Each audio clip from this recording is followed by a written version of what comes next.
જય શ્રી કૃષ્ણ. સર્વ વૈષ્ણવોને મારા ભગવત સ્મરણ. ચિંતા સંતાન હંતારો યદપાદામ ભુજરેણવઃ શ્રિયાનાંતાનિજાચાર્યાન પ્રણામી મુહુર્મુહુ યદનોગ્રહતો જંતુ સર્વ દુઃખાતિગો ભવેત તમહં સર્વદા વંદે શ્રીમદ્વલ્લભ નંદનમ અજ્ઞાનતિમિરાન્ધસ્ય જ્ઞાનાંજન શલાકયા ચક્ષુરુન્મિલિતમેન તસ્मै શ્રી ગુરવે નમઃ નમામિ હૃદયે શેષે લીલાક્ષિરાબ્ધિશાયિનમ લક્ષ્મી સહસ્ર લીલાભિ સેવ્યમાનમ કલાનિધિમ ચતુર્ભિશ્ચ ચતુર્ભિશ્ચ ચતુર્ભિશ્ચ ત્રિભિस्तथा षड्भिर्विराजते योषो पंचदा हृदये श्री गोवर्धन नाथ की जय.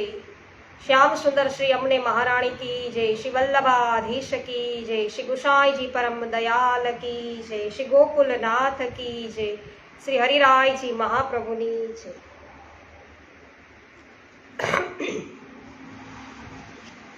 સરસ. પરેશભાઈ ગજેરા લાઈવ થઈ ચૂક્યા છે. સર્વપ્રથમ જય શ્રી કૃષ્ણ, સ્વાગત છે. તો વૈષ્ણવો આજે લેટ થઈ ગયા છીએ છતાં પણ આપ બધા લાઈવ થઈ ચૂક્યા. ખૂબ જ સરસ, આભાર આપનો. વિનોદભાઈ ગજર જય શ્રી કૃષ્ણ, સ્વાગત છે. હેમાબેન ગુજરાતી જય શ્રી કૃષ્ણ, સ્વાગત છે. શ્રી પુરુષોત્તમ સહસ્ત્ર નામ સ્ત્રોતમ ષષ્ઠમ સ્કંદમ. તો ષષ્ઠ સ્કંદ નામાની આપણે જોઈ રહ્યા છીએ. છઠ્ઠા સ્કંદને પોષણ લીલા કહે છે. શ્રી ગોવર્ધનનાથજી 12 અંગવાળા છે. આપના વામ એટલે કે ડાબા ઉરુ સાથળ આ લીલા રૂપ છે. તેમાં કુલ 19 અધ્યાયો છે, 3 પ્રકરણો છે. નામ પ્રકરણ, ધ્યાન પ્રકરણ અને અર્ચન પ્રકરણ. પોષણ લીલાને કૃપા, અનુગ્રહ કે પુષ્ટિ કહે છે. પ્રભુ સર્વ સમર્થો હિ તતો નિશ્ચિંતતામ વ્રજે. શ્રી મહાપ્રભુજી આજ્ઞા કરે છે કે પ્રભુ સર્વ સમર્થ છે. પ્રભુ કૃતમ અકર્તુમ અન્યથા કર્તુમ સર્વ સમર્થ છે. આથી પ્રભુની ઈચ્છા થાય ત્યારે પોતાના સામર્થ્યથી ગમે તે પ્રકારના જીવને કૃતાર્થ કરે છે. ચાહે તે જીવ યોગ્ય હોય કે પછી ન હોય, અહીં જીવને કશું જ કરવું પડતું નથી. આથી જ તે કૃપા, અનુગ્રહ કે પુષ્ટિ છે. કાલ, કર્મ અને સ્વભાવના પ્રભાવથી કોઈ બચી શકતું નથી. આ માટે પ્રભુ કૃપા જ સંપૂર્ણ ઉપાય છે. પ્રભુનું નામ સ્મરણ કરીએ, ધ્યાન ધરીએ, સ્વરૂપનું ધ્યાન કરીએ કે પછી અર્ચન કરીએ ત્યારે પ્રભુના અનુગ્રહનો અનુભવ થાય છે. આ સ્કંદના 19 અધ્યાય સૂચક છે. પ્રથમ સ્કંદના 19 અધ્યાય છે. તેમાં 19 પ્રકારના અધિકારો કહ્યા છે. આમાંનો એક પણ અધિકાર ન હોય તો ભગવદ કૃપા સઘળા ફલ આપે છે. આથી અહીં 19 અધ્યાય છે. 85મો શ્લોક છે. એમાં કહ્યું છે કે મર્યાદા ભિન્ન શાસ્ત્રકૃત. 407મું નામ થાય મર્યાદા ભિન્ન શાસ્ત્રકૃત. મર્યાદાથી જુદા પ્રકારના શાસ્ત્રને કરનાર. મર્યાદાથી જુદા પ્રકારના. ગોપાલભાઈ વગાસિયા સ્વાગત છે આપનું. રજનીકભાઈ ચીખલિયા સ્વાગત છે. સોનલબેન સતાશિયા, મુકેશભાઈ હગેરા, આપ સર્વ વૈષ્ણવજનોનું સ્વાગત છે.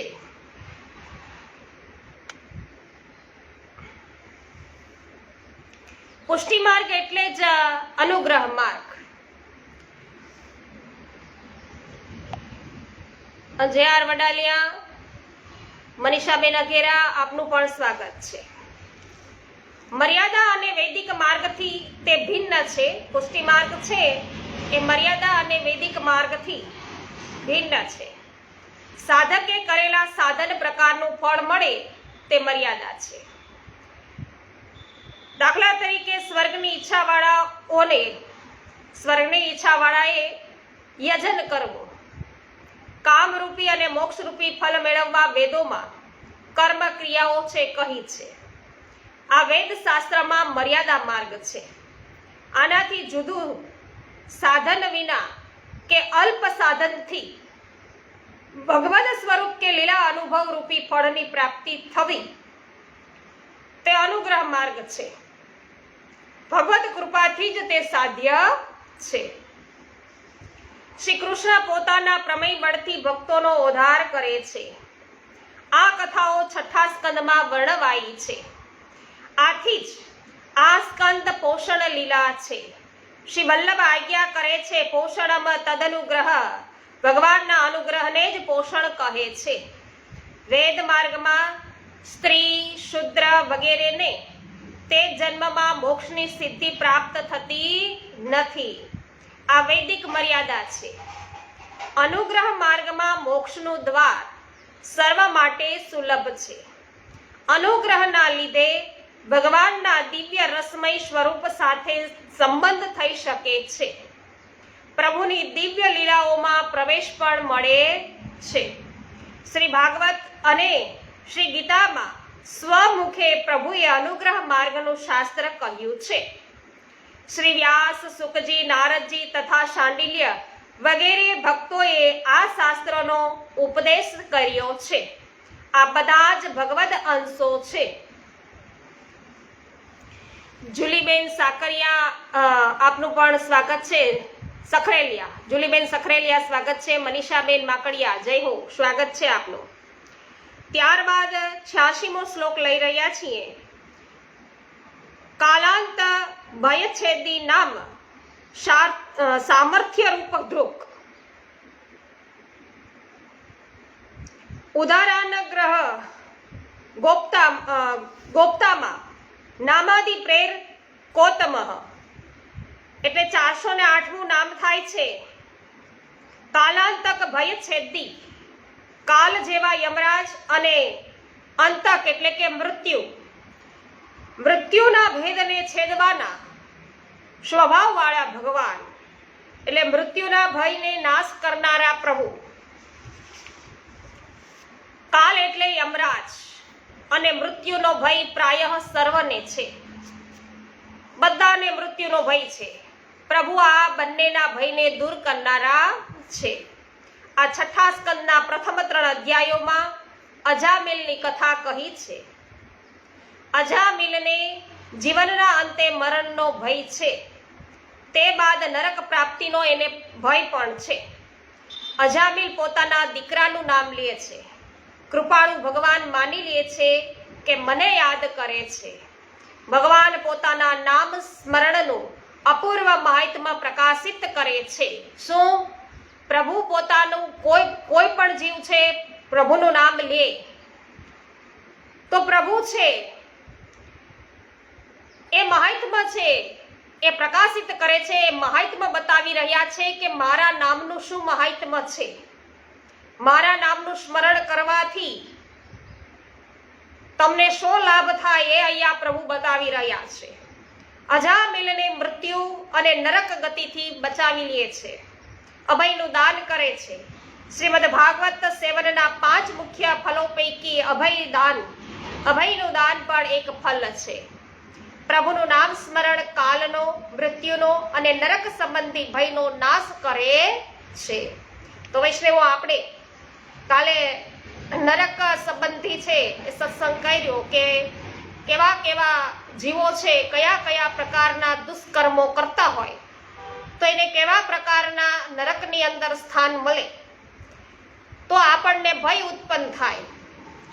ભય ઉત્પન્ન કરાવ્યો પ્રભુએ એ પણ આપણા પર કૃપા કરી કે જેથી આપણે પ્રભુનું સ્મરણ કરતા રહીએ, પ્રભુના નામનો ઉચ્ચારણ કરતા રહીએ તો પ્રભુ આવા પ્રકારના ભયોથી આપણને અભયદાન છે એ પ્રદાન કરે છે.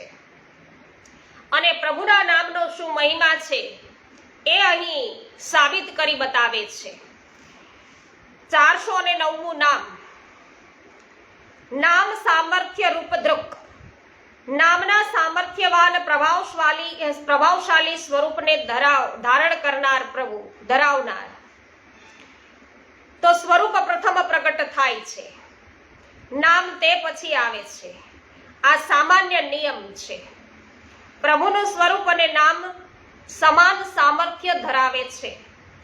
આપણા માર્ગમાં કહ્યું જ છે કે નામે નિષ્પાપ થાય નર નારી રે. વાહ ભાઈ વાહ. અજામિલની કથામાં ભગવાનના નામનો પ્રભાવ બતાવ્યો છે. તો વૈષ્ણવો, હમણાં જ યુટ્યુબ ઉપર શ્રીનાથજી ચરિત્રામૃત છે વૈષ્ણવો આપણે રોજે રોજ અપલોડ કરતા રહીએ છીએ.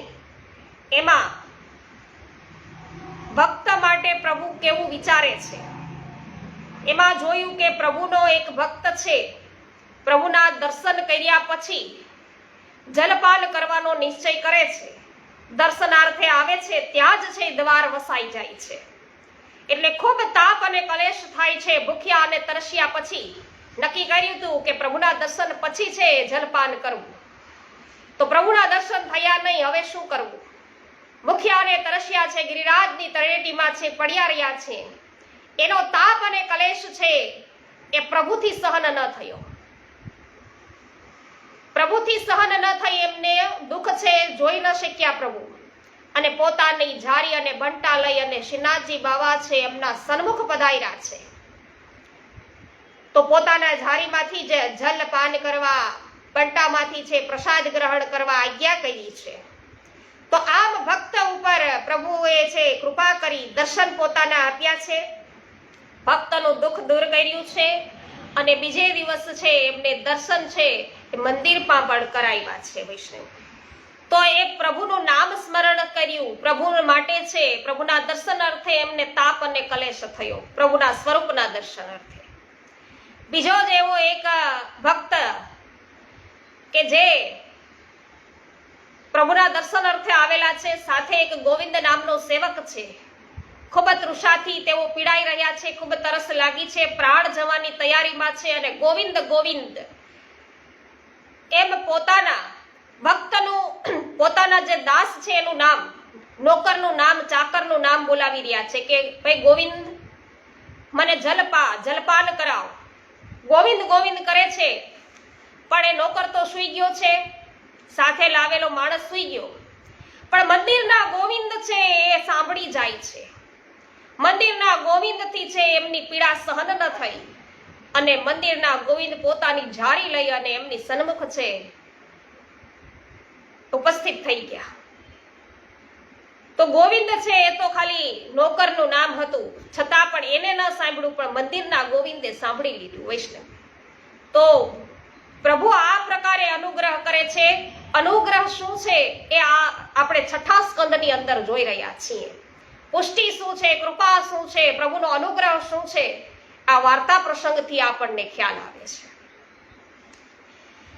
તો અજામિલ છે એમની કથામાં પણ એવું જ છે, પોતાના પુત્રનું નામ લીધું, પણ પ્રભુએ પોતાનું નામ ઉચ્ચારણ કર્યું એવું માની લીધું અને એનો ઉદ્ધાર કર્યો. શ્રી ગીતાજીના વિભૂતિ યોગમાં પ્રભુ આજ્ઞા કરે છે કે યદય દ્વિભૂતિમ તત્સત્વમ મમ તેજોરા સંભવમ. વિશ્વમાં જે જે ઐશ્વર્ય સંપન્ન, શોભાયુક્ત અને શક્તિયુક્ત પદાર્થ છે તે મારા તેજના અંશથી જ અભિવ્યક્તિ છે, તેજની જ અંશની જ અભિવ્યક્તિ છે. અજામિલને સંપૂર્ણ પાપ મુક્ત કરનારા 4 પાર્ષદો છે. આ વિષ્ણુ પાર્ષદો પ્રભાવયુક્ત છે, પ્રભુના જ અંશરૂપ છે.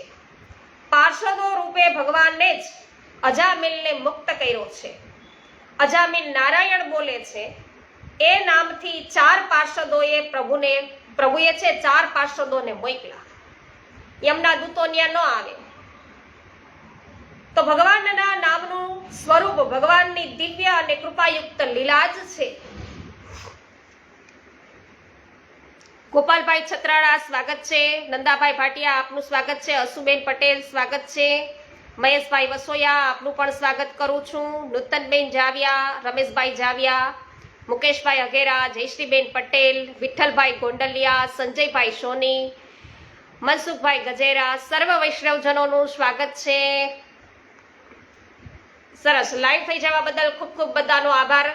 કેમ કે વૈષ્ણવો આજે લેટ છું, બને ત્યાં સુધી તો કોશિશ કરું જ છું કે 5 મિનિટ પણ લેટ મારાથી ન થવાય, પણ આજે માફ કરજો, થોડુંક લેટ થવાઈ ગયું, અને છતાં પણ આપ બધા લાઈવ થઈ ગયા છો. હા, વલ્લભ આખ્યાનમાં આવે છે કે નામે છે નિષ્પાપ થાય નર નારી. ખૂબ જ સુંદર મનીષાબેન, જે.આર. વડાલિયા, જય હો. પોસ્ટ શેર કરવા બદલ આભાર. તો 410મું નામ છે ઓધારાનર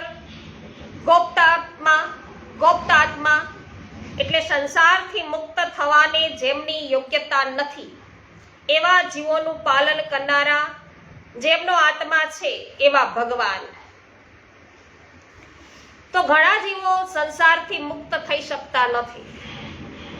તે માટે સંસારથી તો મુક્ત થવું ઘણા બધાના માટે અઘરું છે, એટલે એના માટે તેમની યોગ્યતા હોતી નથી. પ્રભુનો સ્વભાવ જ એવો છે કે આવા જીવોને પણ રક્ષે છે.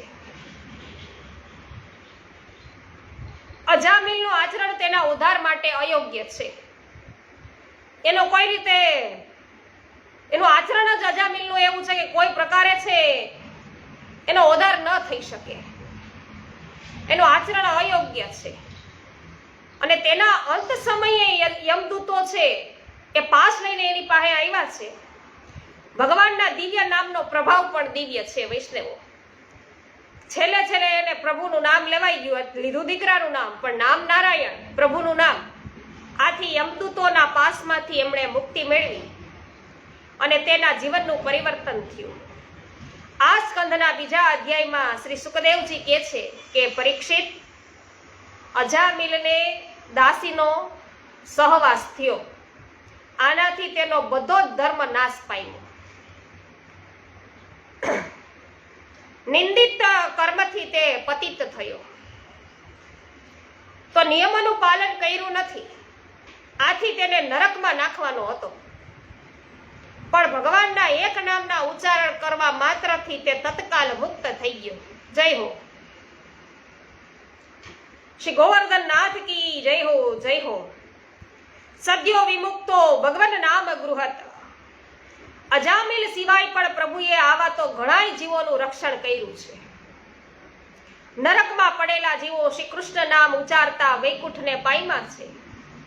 નૃષિ પુરાણ વગેરેમાં કહ્યું છે કે પ્રભુના નામ સ્મરણથી ઘણા જીવોને તત્કાલ ભગવાનના ધામની પ્રાપ્તિ થઈ છે. જય હો વિનોદભાઈ. કેવી પટેલ કિશોરભાઈ, આપનું પણ સ્વાગત છે. હેમાબેન ગુજરાતી, જય હો. બપોરનો સમય છે એટલે જયશ્રીબેન કે ઊંઘ આવી જાય છે.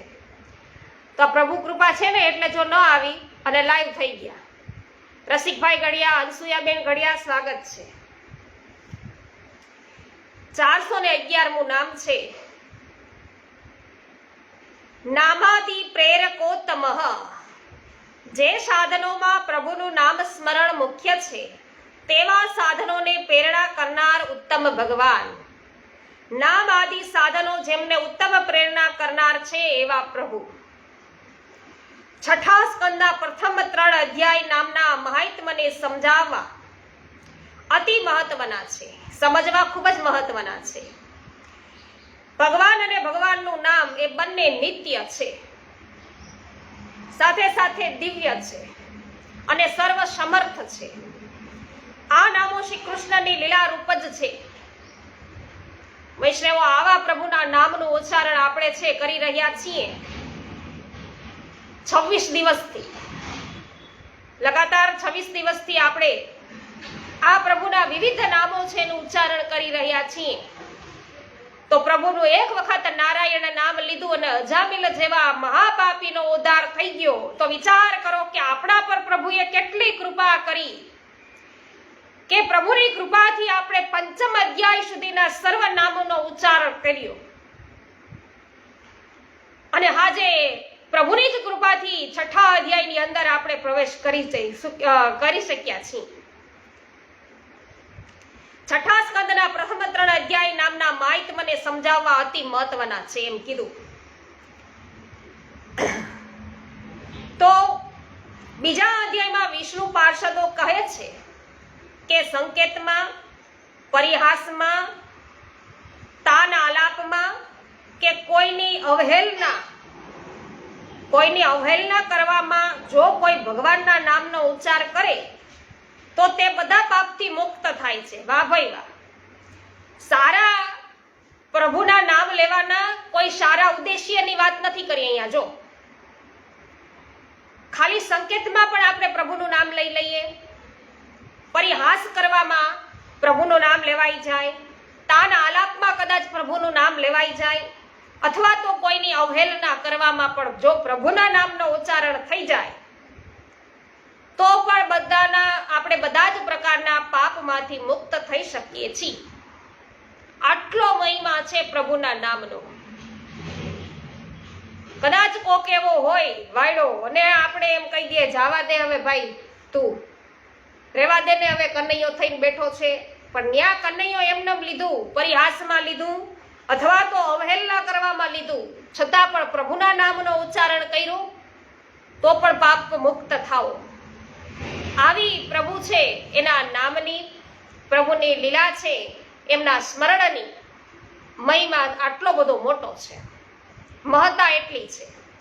તો જે મનુષ્ય પડતી વખતે પગ લપસે ત્યારે, અંગ ભંગ થાય સાપ કરડે ત્યારે, આગમાં સળગતી વખતે ઠોકર લાગે ત્યારે, વિવસ્થાથી હરી હરી કરે ને ત્યારે પણ યમ યાતના રહેતી નથી. બોલો કેવો મહિમા છે પ્રભુના નામનો. ઠેસ લાગી જાય ને પ્રભુના નામનું ઉચ્ચારણ થઈ જાય. આપણે ઘણી વખત એમ બોલે ઓય માં, પણ આ માં ને પોકાર્યા, પણ જો પ્રભુનું નામ લેવાઈ ગયું તો પછી યમ યાતનાથી પણ દૂર થઈ જવાય. એવો છે પ્રભુનો મહિમા. એટલે વૈષ્ણવ મને તો જ્યારે પણ છીંક આવે છે ટેવ પડી ગઈ છે કે છીંક આવે તો શ્રી વલ્લભ છે એ કહેવાય જાય છે, વલ્લભના નામનું ઉચ્ચારણ થઈ જાય. એટલે આવું કંઈ પણ થાય તોય પ્રભુની કૃપા જ કહેવાય કે એમના નામનો ઉચ્ચારણ કરવાનો મોકો છે એ પ્રાપ્ત કરાયો પ્રભુએ. તો નામના પ્રભાવથી વિષ્ણુ પાર્ષદોનું દર્શન થયું છે. અજામિલનું પરિવર્તન વૈષ્ણવો થયું છે અને ભગવાનનું નામ આસાનીથી સદ્ય મુક્તિ આપે છે. જય હો પ્રભુ, આપની જય હો. ત્યારબાદ વૈષ્ણવો 87મા શ્લોકની અંદર પ્રવેશ કરીએ છીએ. કેયુરભાઈ કોટડિયા, સૂર્યકાંતભાઈ રામાણી, મનોજભાઈ કોરડિયા, આપ સર્વ વૈષ્ણવજનોનું સ્વાગત છે.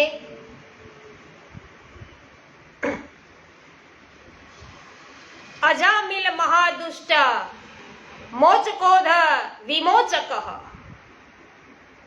ધર્મ વક્તા કલિષ્ટ વક્તા વિષ્ણુ ધર્મ સ્વરૂપ દૃક્ક. તો 412મું નામ છે અજામિલ મહાદુષ્ટ મોચક. અજામિલ જેવા મહાદુષ્ટને મુક્ત કરનારા પ્રભુ, અધ વિમોચક એટલે કે અજામિલને પાપમાંથી ઉત્તમ રીતે મુક્ત કરનારા, ધર્મ વક્તા ધર્મના સ્વરૂપને સમજાવનારા, વિષ્ણુ દૂતો અને યમરાજના દ્વારા ધર્મના વક્તા ભગવાન,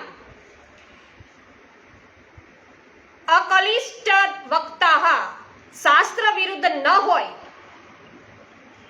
તેવા સરળ ધર્મના વક્તા, વિષ્ણુ દૂતો તથા યમરાજા દ્વારા જ પ્રભુ વક્તા પ્રભુ પોતે જ છે.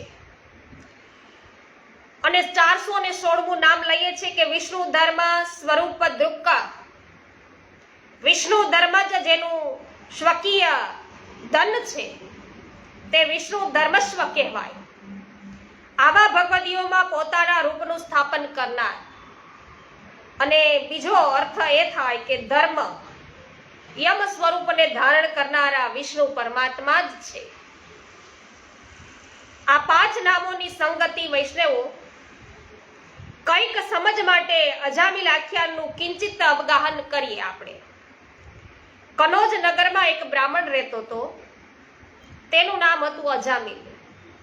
તે શાસ્ત્રોનો જાણકાર, સદગુણી અને પવિત્ર હતો, અહંકાર વગરનો હતો, ગુરુ અગ્નિ વગેરેની સેવાય કરતો હતો, કોઈના ગુણ દોષી જોતો નહોતો.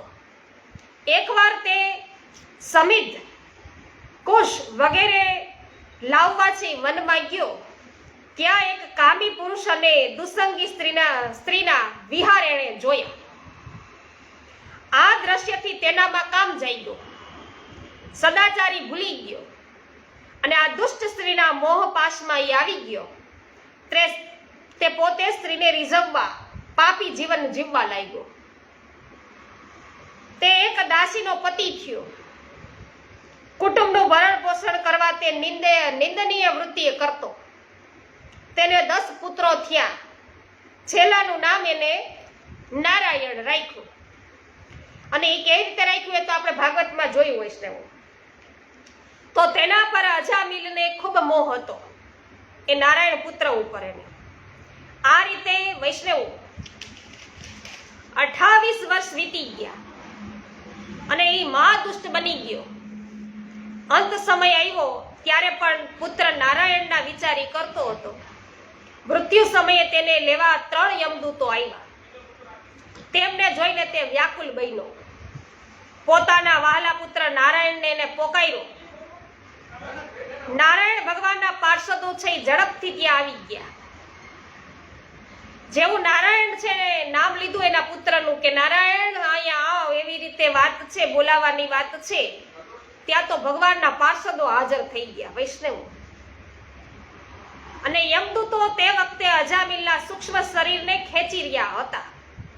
વિષ્ણુ દૂતોએ તેમને બળપૂર્વક રોકી લીધા.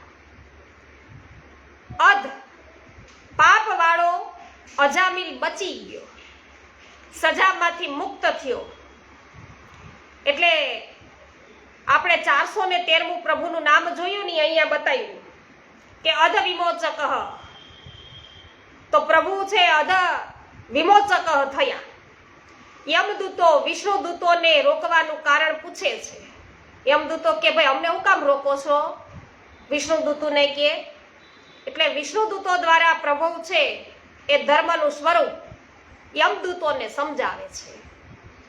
યમદૂતો કહે છે કે અમને કેમ રોક્યા? વેદોએ વિધાન કરેલ કર્મો ધર્મ છે, નિષેધ કર્મો અધર્મ છે. આ લોકમાં મનુષ્ય જેટલો અધર્મ કે ધર્મ કરે તેનું ફલ પરલોકમાં ભોગવે છે. પૂર્વજન્મના પાપ અને પુણ્યમય સંસ્કારો પ્રમાણે જીવ સ્થૂલ અને સૂક્ષ્મ શરીર પ્રાપ્ત કરે છે. વિષ્ણુના દૂતો એટલે એને જવાબ આપે છે કે અજામિલે નારાયણ નામ લીધું ભાઈ, દિવસ થઈને લીધું, પણ તે ભગવાનનું નામ છે કે બોલ. હવે નારાયણ એ 4 અક્ષરના ઉચ્ચારથી તે જ સમયે તેના સમસ્ત પાપોનું પ્રાયશ્ચિત થઈ ગયું છે. તમે જે કે પાપ આને કર્યું છે એના કારણે એને લેવા આવ્યા છો, પણ એને નારાયણ નામ બોલ્યું, પ્રભુના નામનું ઉચ્ચારણ કર્યું, એનાથી એ બધાય પાપ છે એનું પ્રાયશ્ચિત થઈ ગયું છે. તો ભગવાનના નામનું ઉચ્ચારણ જ સૌથી મોટું પ્રાયશ્ચિત છે. નામના ઉચ્ચારથી મનુષ્યની બુદ્ધિ છે એ ભગવાનના ગુણ, લીલા અને સ્વરૂપમાં રમી જાય છે. ભગવાન પણ તેને આત્મીય માને છે. આમ પ્રભુ ધર્મ વક્તા બને છે. વિષ્ણુ દૂતો ધર્મ સમજાવતા પહેલા કહે છે કે ધર્મનું દર્શન કરનારી, ન્યાય આપનારાઓની સભાને અધર્મે છે અભડાવી દીધી છે. યમ સભામાં યમરાજા પોતાના દૂતોને એવું કહે છે કે આ ચરાચર જગતના સ્વામી મારા સિવાય એક અન્ય છે. બ્રહ્મા, વિષ્ણુ અને શંકર તેમના અંશ છે.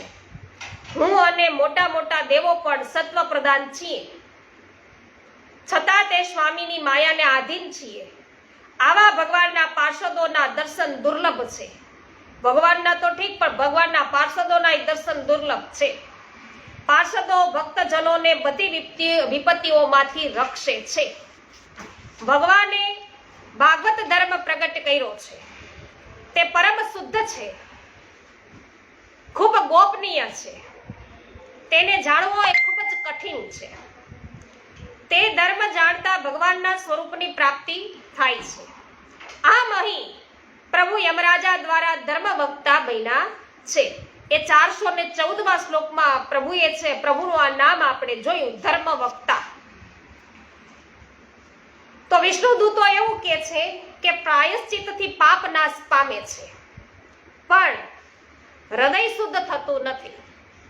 ભગવાનની ચરણ સેવાથી જ તે શુદ્ધ બને છે. જાણતા કે અજાણતા અગ્નિનો સ્પર્શ ઈંધણને ભસ્મ કરે છે.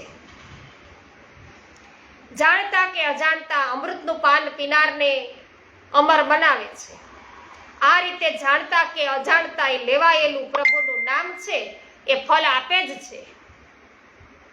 તો અજાણતાય આપણે અગ્નિને અડી ગયા હોય તોય બળીએ, અને જાણી જોઈને અડવા જાય તોય છે દાજીએ જ.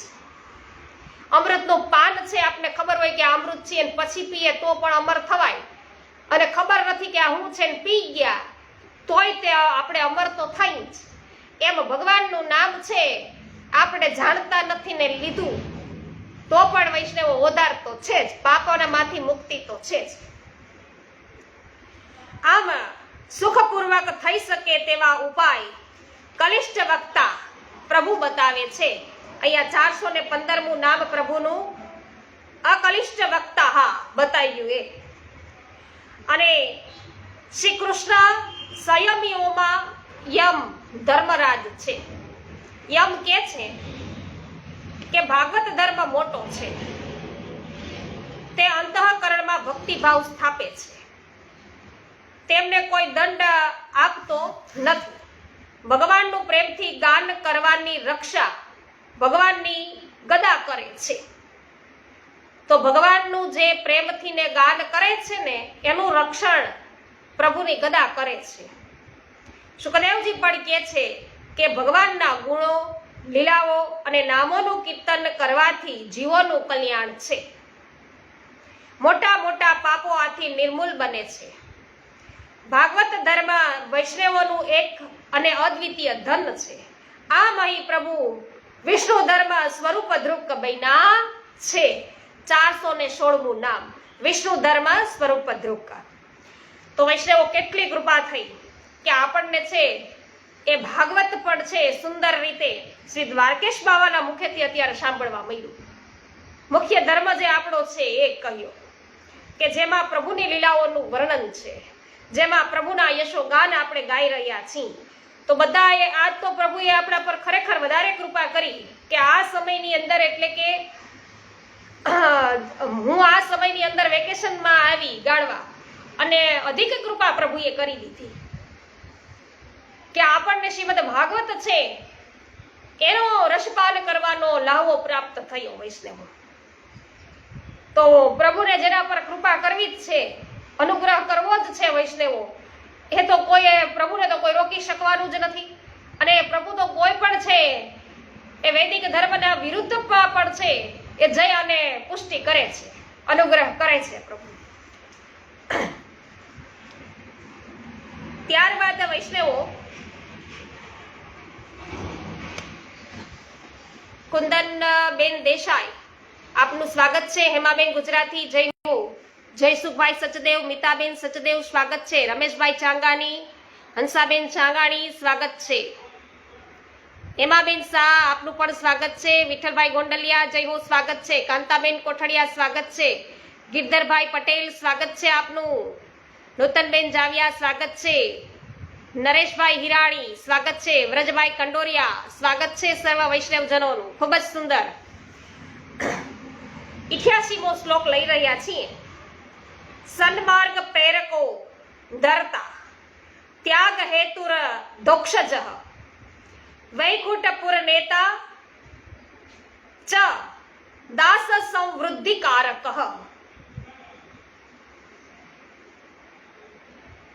417મું નામ બતાવ્યું કે સન્માર્ગ પ્રેરક, સાધુ સતપુરુષોના માર્ગમાં પ્રેરણા કરનાર.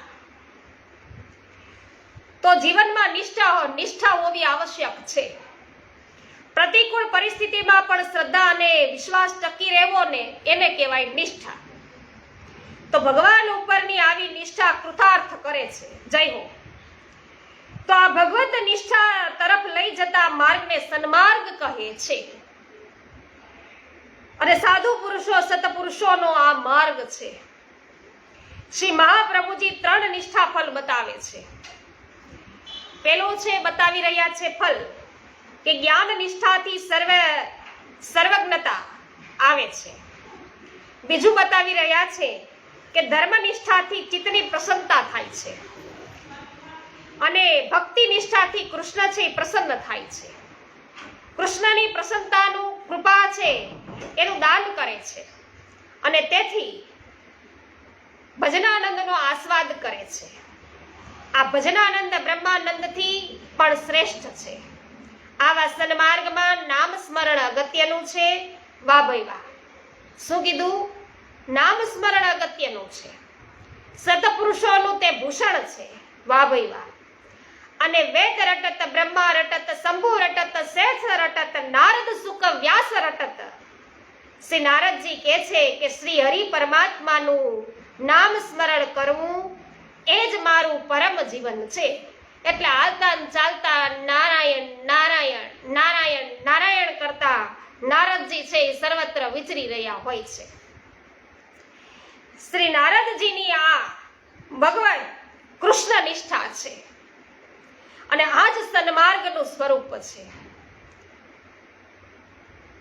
તો જ્યારે ગોલોકધામની અંદર પ્રભુ સાથે શ્રી નારદજીનું મિલન થયું, પ્રભુ સાથે તેઓ ચર્ચા કરતા હતા, તો છેલ્લે અંતમાં તો નારદજીએ એવું કીધું, શ્રી કૃષ્ણ એવ ગતિર્મમ. અને પ્રભુ વધારે પ્રસન્ન થયા કે તમે મારું શરણું તો સ્વીકાર્યું, પણ શ્રી સ્વામીની સહિત મારું તમે શરણું સ્વીકાર્યું છે. નારદજીને કે એટલે ઉત્તમ ભક્ત તમે મારા છો. અને આવું કહ્યા પછી જ શ્રી કૃષ્ણ એવા ગતિર્મમ એમ જે આ નારદજીએ કહ્યું કે સર્વપ્રથમ ગોલોકની અંદર બ્રહ્મ સંબંધ છે દીક્ષા નારદજીને પ્રભુએ અપાવી.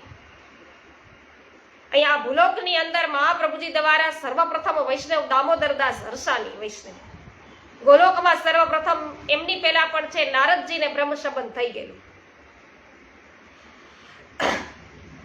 કુસુમબેન શર્મા સ્વાગત છે, હંસાબેન પટેલ સ્વાગત છે, વિનોદભાઈ ગજ્જર જય હો.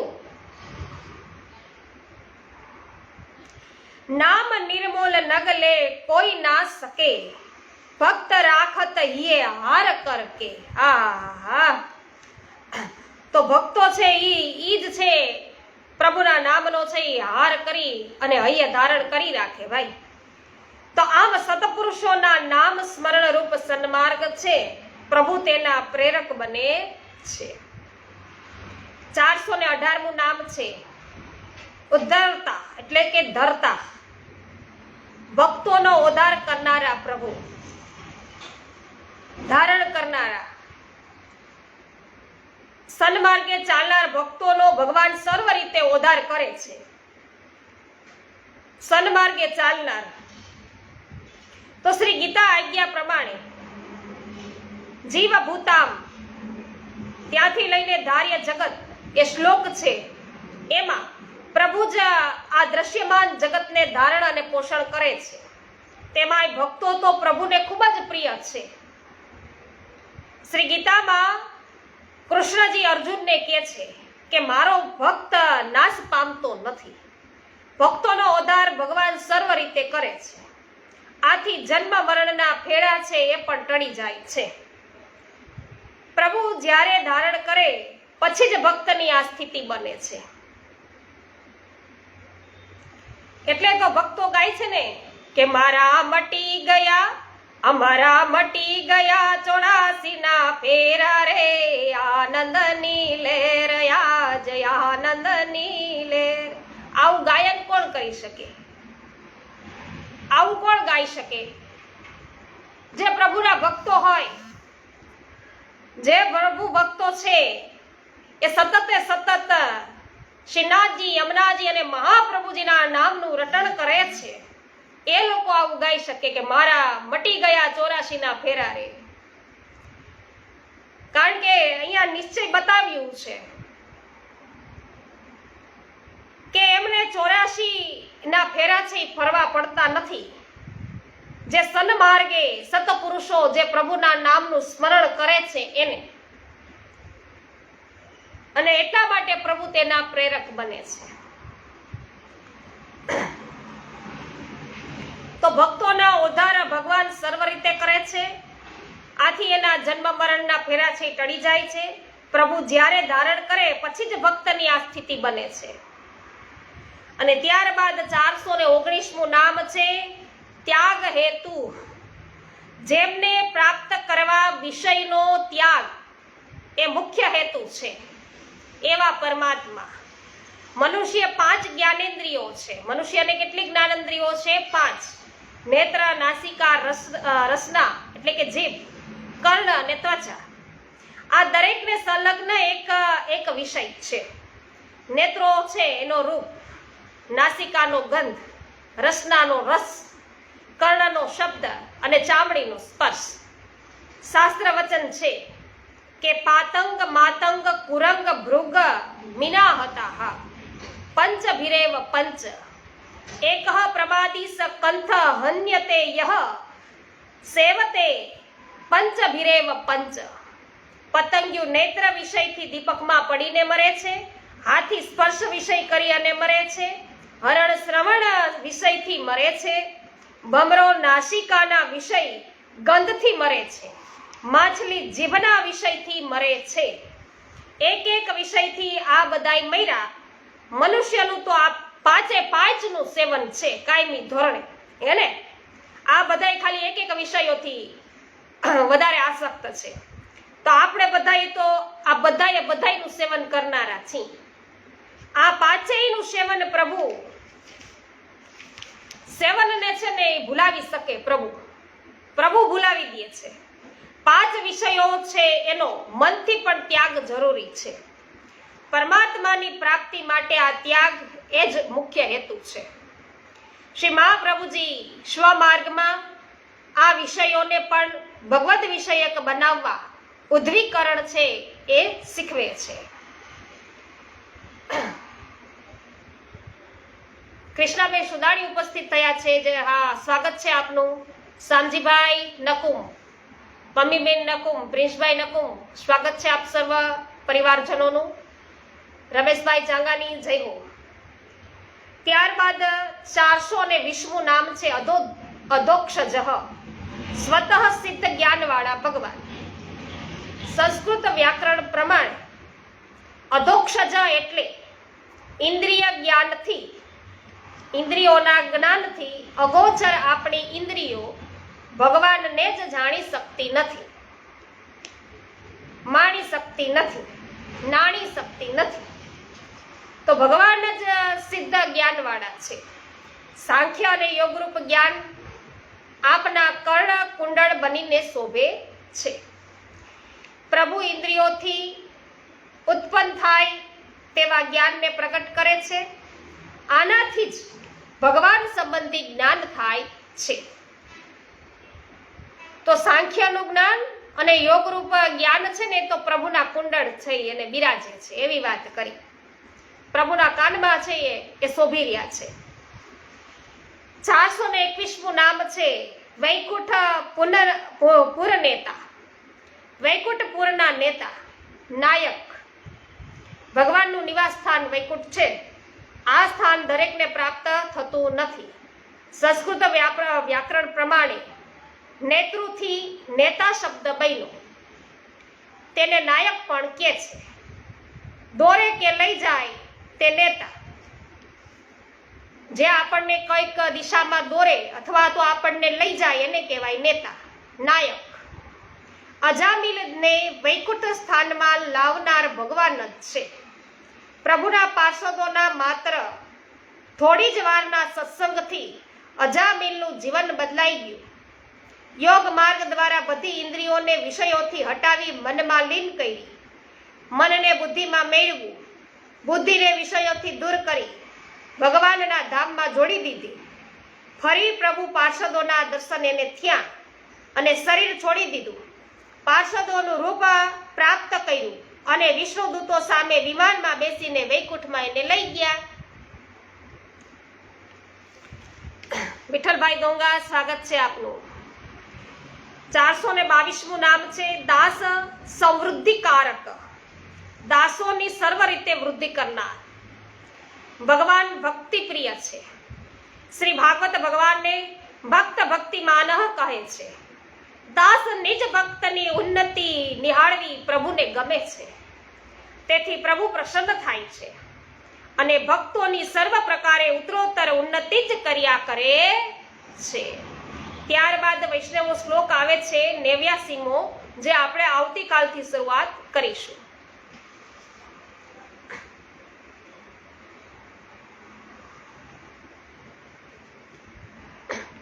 સરસ. તમને એવું લાગે છે કૃષ્ણાબેન કે કોઈ અંગત સાથે વાત કરી રહ્યા છીએ એવું?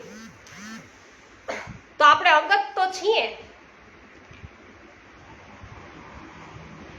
બધા આપણે શ્રી મહાપ્રભુજીના સેવકો છીએ, વલ્લભના બાલુડાઓ છીએ આપણે બધા.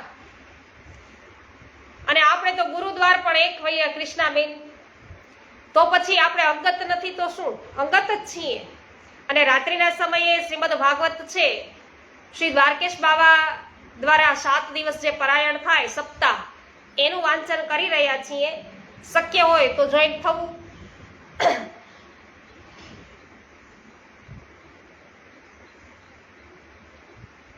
શ્રી ગોવર્ધનનાથ કી જય. શ્યામ સુંદર શ્રી અમુને મહારાણી કી જય. શ્રી વલ્લભાધીશ કી જય. શ્રી ગોસાઈજી પરમ દયાલ કી જય. શ્રી ગોકુલનાથ કી જય. શ્રી હરિરાયજી મહાપ્રભુની જય. સર્વ વૈષ્ણવોને મારા જય શ્રી કૃષ્ણ.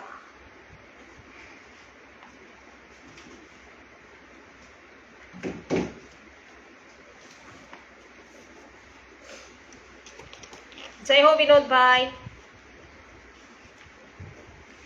જય હો કૃષ્ણાબેન.